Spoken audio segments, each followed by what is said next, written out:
Buenos días, buenas tardes o buenas noches, dependiendo de cuándo se esté viendo este video. Mi nombre es Felipe de Jesús Cáceres Araujo y soy estudiante de la Universidad Autónoma de Nuevo León en la Facultad FIME o ya el nombre completo, que sería Facultad de Ingeniería Mecánica y Eléctrica. El día de hoy vengo a presentarles lo que es la práctica número 2 del Laboratorio de Electrónica Digital 1, el cual habla más que nada sobre las compuertas digitales.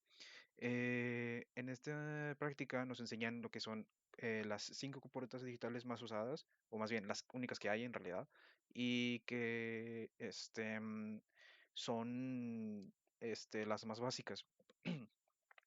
Para empezar, existe una compuerta de la cual no nos menciona en el manual, que es la NOT, y esa compuerta lo único que hace es invertir la señal de entrada. Por ejemplo, si tú pones un 1, la señal de salida va a ser un 0, y si pones un 0 en la señal de entrada, pues la salida va a ser 1. En este caso, esa la quitamos para juntarlas junto con lo que son la AND y la OR, creando así la NAND y la NOR. Pero bueno, para empezar, pues aquí ya se ve que está dibujado lo que es todos los 5 circuitos. Y básicamente lo que se tiene que hacer en cada uno es verificar la señal de salida dependiendo de la señal de entrada que vamos a meter. Por ejemplo, en el primer caso, que es la NAND, como se ve, la NAND se distingue por este circulito que tiene aquí a comparación de este que no tiene. La señal de entrada, pues aquí si es cero en las dos entradas, el LED va a ser positivo, va a encenderse, por lo cual la salida va a ser uno. Por ejemplo, si yo presiono este, sigue siendo uno.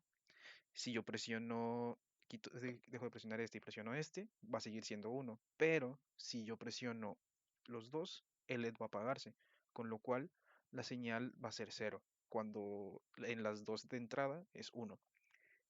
Caso contrario, con lo que es el AND.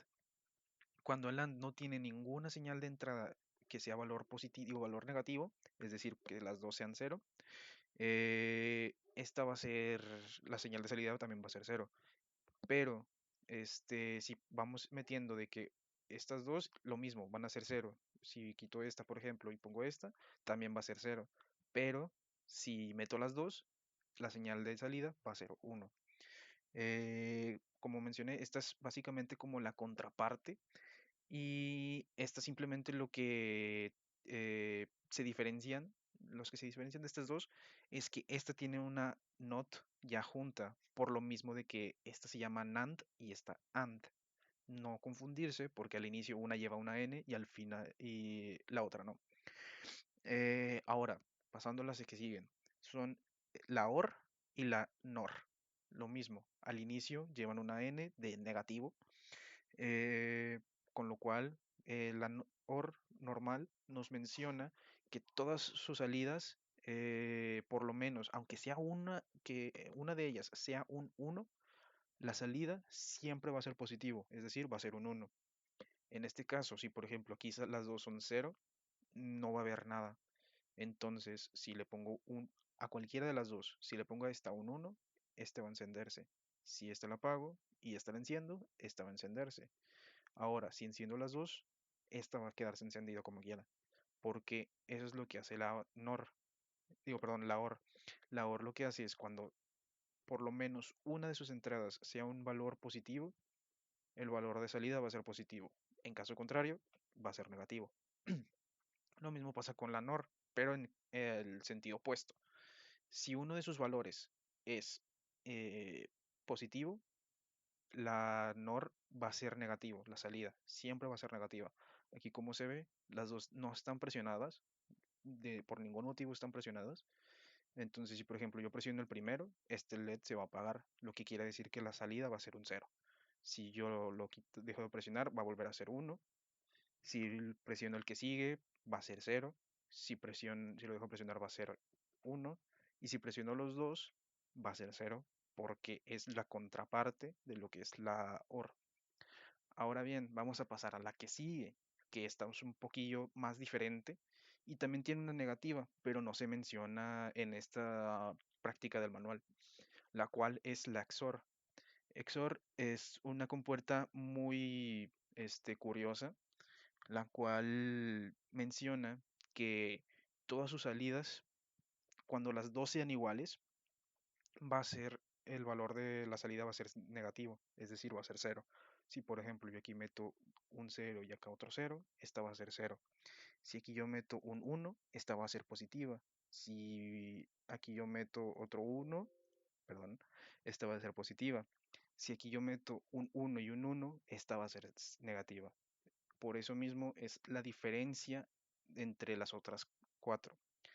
Ahora bien, también el manual nos menciona que hay que tener eh, unas tablas de verdad. Perdón, tengo que mover esto.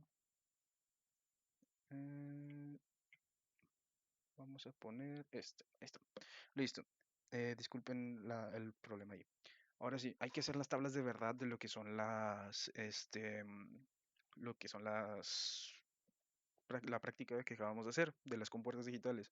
Aquí, por ejemplo, ya hice la del AND, digo el NAND, perdón, y la del NAND, que como mencioné, la diferencia es que, por ejemplo, si tú en la entrada eh, no tienes los mismos valores en las dos que sean uno, la salida siempre va a ser uno.